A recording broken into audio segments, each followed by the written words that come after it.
everyone, this is Ilya from Dongguan Qiandao Precision Machinery Manufacture Company Limited. Today, let's look at our 680.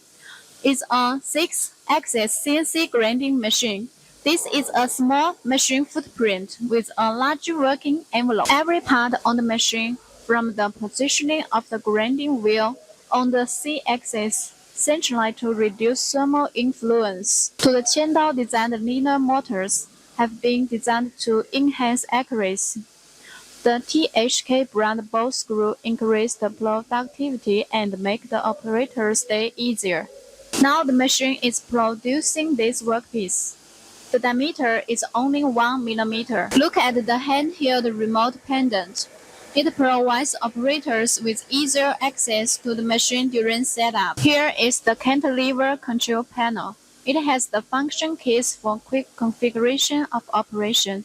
The big screen is easy for users to operate. Here we can see the servo drives. The X-axis, Y-axis, Z-axis are made of Japanese Yaskawa.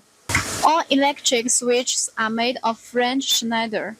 This machine is suitable for small-size milling tools, drilling tools, forming tools, and so on. The machine range is ideal for everything from light manufacturing to regrinding and full production.